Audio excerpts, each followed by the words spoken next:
সর্বভারতীয় সম্পাদক অভিষেক ব্যানার্জি সহ অন্যান্য নেতৃত্বরা রাজধানীর একটি বনেদি হোটেলে আগামী পৌরসভা নির্বাচন নিয়ে সাংবাদিক সম্মেলনে রাজ্যের গণতন্ত্র আক্রান্ত বলে অভিহিত করেন অভিষেক ব্যানার্জি। রাস্তা বেছে নিয়ে আমি আমার দেশের কৃষকদের ধন্যবাদ জানাই এবং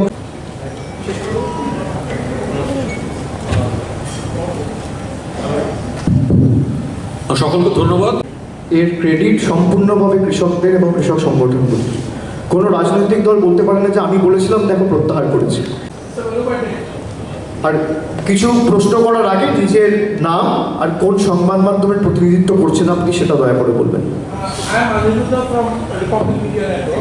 The ruling party over here in Tripura has accused the Trinamool of playing divisive and religious agenda. How do you react to this?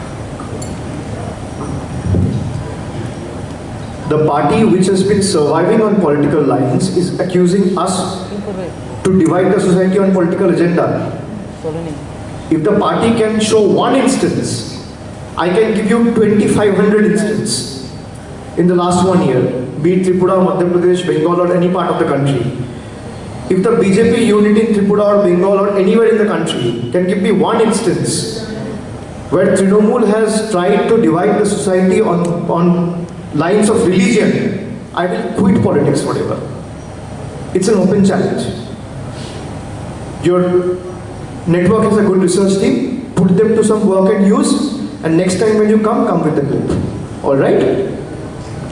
অভিষেক, একটা প্রশ্ন, সেটা হচ্ছে আমি কনফারেন্সে আছি বলে হয়তো জানি না, ঠিক আছে। আর কারো কিছু? হ্যাঁ sir. Hi sir, this is Sreetama from the Banga news. Sir, আমার একটাই প্রশ্ন, সেটা হয়তো পুরোপুরি রাজনৈতিক নয়, সেটা হলো বিপ্লব মানে রেভলিউশন, মানে একটা ভালো কিছুর স্বার্থে কিছু করা।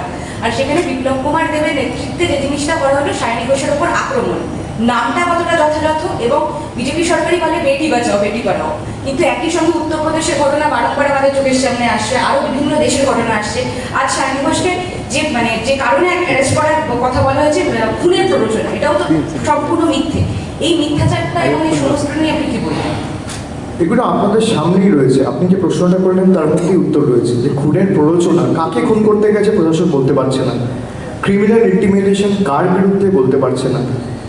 এবং বিপ্লব দেব, নাম বিপ্লব রাখলে তো হলো না, 56 ইঞ্চি ছাতি, আর আলটিমেটলি দেখলেন কি পরিণতি হলো, কৃষকদের কাছে মাথা নত করে তো সেই বিল প্রত্যাহার করতে হলো। সুতরাং এসব দেখিয়ে লাভ নেই, নাম বিপ্লব হলে যে বিপ্লব হবে, নিঃশব্দ বিপ্লব ত্রিপুরায় শুরু হয়ে গেছে। তাই না আগের মিটিংয়ে বলেছিলাম আপনার নাম বিপ্লব দেব না রেখে আপনি বিগ ফ্লপ দেব না, সেটাই যথাযথ আপনার জন্য। আর স্যার, আমার আরেকখানেই প্রশ্ন হয়নি, কিন্তু ভোটের পরে এই সমস্ত মানুষ যারা আপনাদের ভোট দেবেন তাদের এবং যারা আপনাদের কর্মীরা রয়েছেন তাদের নিরাপত্তার কি ব্যবস্থা আপনারা ভাবছেন? নিশ্চিতভাবে সেই কারণেই আমরা সুপ্রিম কোর্টে একটা আদালত অবমাননার মামলা আজকে ফাইল করা হয়েছে। সুপ্রিম কোর্ট সেটা অ্যাকসেপ্ট করেছে, আগামীকাল হিয়ারিং রয়েছে। আমরা বিশ্বাসী এবং আমরা মনে করি যে সুপ্রিম কোর্ট এটা আগামী দিন বিচার করবে এবং কি কি ঘটনা ঘটেছে আমরা বিস্তারিত 1, 2, 3, 4 করে দিয়েছি। যে সুপ্রিম কোর্টের রায় আসার পরে 100টা ঘটনা তো আগে ঘটেছে, রায় আসার পরে যে ঘটনাগুলো ঘটেছে সেখানে পুলিশ এফআইআর করার, প্রথমত এফআইআর নিচ্ছিলই না, আর এফআইআর নেওয়ার পর কমপ্লেন নেওয়ার পর একটা দোষীকে ডেকে জিজ্ঞাসাবাদ পর্যন্ত করেন। এটা সুপ্রিম কোর্টকে আমরা অবগত করেছি, মাননীয় বিচারপতির জ্ঞাতার্থে আমরা এনেছি, আদালতের জ্ঞাতার্থে আমরা এনেছি, এবং আমরা আশাবাদী যে আগামীকাল সুপ্রিম কোর্ট এর নিশ্চিতভাবে বিচার করবে। অর্ণব, এবিপি আনন্দ থেকে। এই যে সায়নী ঘোষকে যে গ্রেফতার করা হয়েছে, আপনাদের পরবর্তী পদক্ষেপ কি হবে? আর দ্বিতীয় বিষয় হচ্ছে যে তাকে তো খুনের মামলা দেওয়া হয়েছে, তো এইটা নিয়ে আপনারা কি বলবেন? আপনারা সকলে কালকে এখানে ছিলেন, আপনারা দেখেছেন যে সায়নীকে ক্রিমিনাল ইন্টিমিডেশনের মামলা দেওয়া হয়েছে এবং অ্যাটেম্প টু মার্ডার। কাকে মার্ডার করার অ্যাটেম্প করা হয়েছে প্রশাসন চিহ্নিত করতে পারছে না, কি ক্রিমিনাল ইন্টিমিডেশন বলতে পারছে না। ফলস মামলা ইমপ্লিকেট করা হচ্ছে একটা মহিলাকে, কেন? গাড়ি থেকে বসে সে একটা স্লোগান দিয়েছে, বলেছে খেলা হবে। তাহলে খেলা হবে তো ভারতের প্রধানমন্ত্রী বলেছে, স্বরাষ্ট্রমন্ত্রী বলেছে, কে বলে?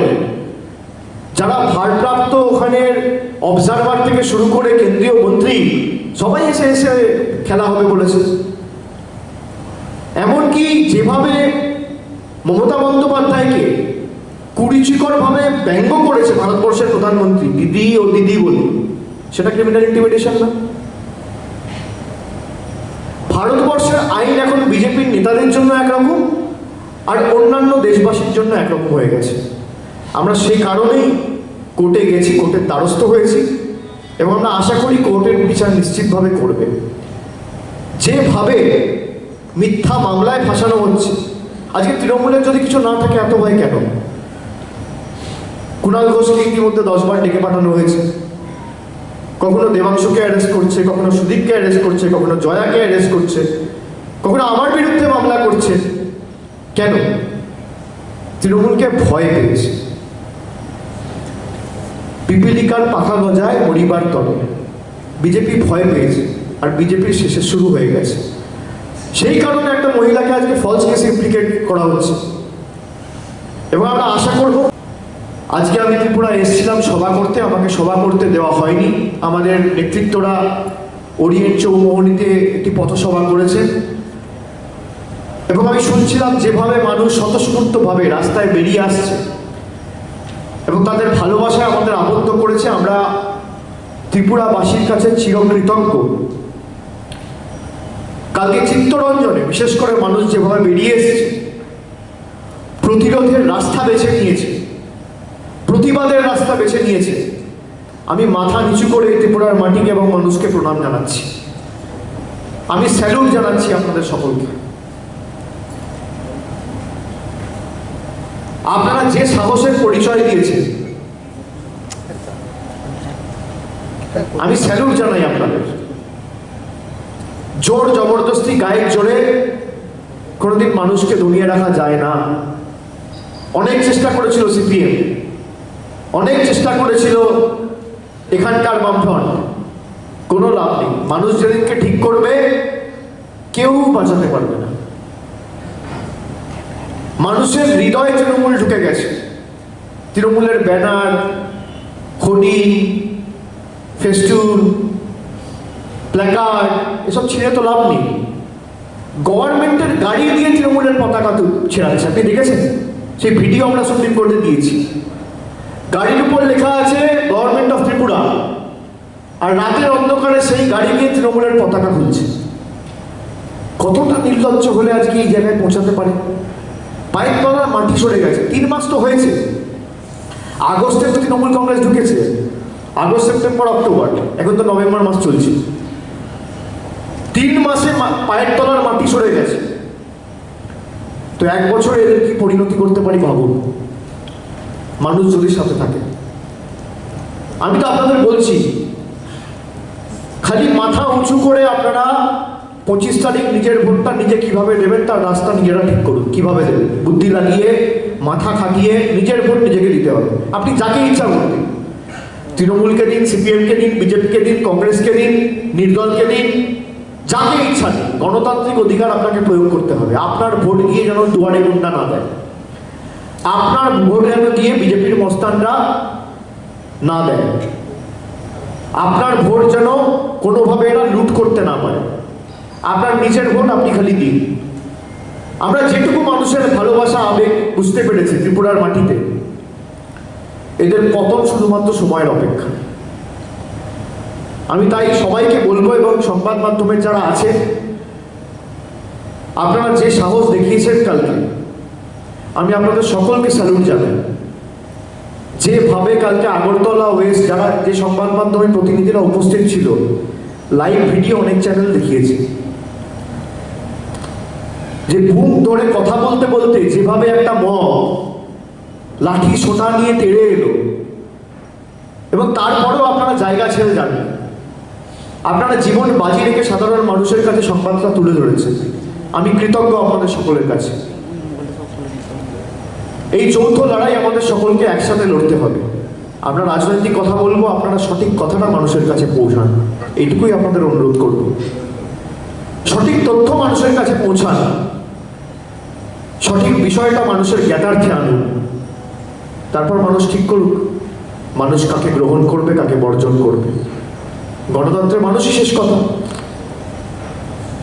আমি সেই কারণে আপনাদের সকলকে ধন্যবাদ জানাবো এবং এখানে যারা আছে কারোর যদি স্পেসিফিক কোনো প্রশ্ন থাকে আপনারা জিজ্ঞেস করতে পারেন, আমি একে একে উত্তর দেবো।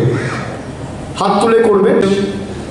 সর্বভারতীয় তৃণমূল কংগ্রেসের সর্বভারতীয় সাধারণ সম্পাদক সাংসদ অভিষেক বন্দ্যোপাধ্যায়, রয়েছেন সাংসদ সুস্মিতা দেব, রয়েছেন ত্রিপুরা প্রদেশ তৃণমূল কংগ্রেসের যে স্টিয়ারিং কমিটি তার আহ্বায়ক সুবল ভৌমিক, রয়েছেন বাংলার মাননীয় শিক্ষামন্ত্রী প্রাপ্ত বসু, রয়েছেন সামনেই আজ অভিষেক বন্দ্যোপাধ্যায় এখানে পদযাত্রা করার কথা ছিল, গতকাল গভীর রাতে সেটি বাতিল করা হয়। এর আগেও অভিষেক বন্দ্যোপাধ্যায় যতবার এখানে আসতে চেয়েছেন নানাভাবে ছলে বলে কৌশলে বাধা দেওয়ার চেষ্টা হয়েছে, এমনকি 31শে অক্টোবরের সভাটিও তারা অনুমতি দিয়েও সেই অনুমতি আবার বাতিল করেন। মধ্যরাতে হাইকোর্টের হস্তক্ষেপে সেই সভা হয়। তো আজ তারা করতে দিলেন না পদযাত্রা, ভয় পাচ্ছেন অভিষেক বন্দ্যোপাধ্যায়কে, কিন্তু তিনি কথা রেখেছেন, তিনি ত্রিপুরায় আছেন, সমস্ত রকম খোঁজখবর রাখছেন এবং এখানকার নির্বাচনী যা যা প্রস্তুতি তিনি দেখেছেন। ফলে এখন আপনাদের সামনে বক্তব্য রাখবেন সর্বভারতীয় তৃণমূল কংগ্রেসের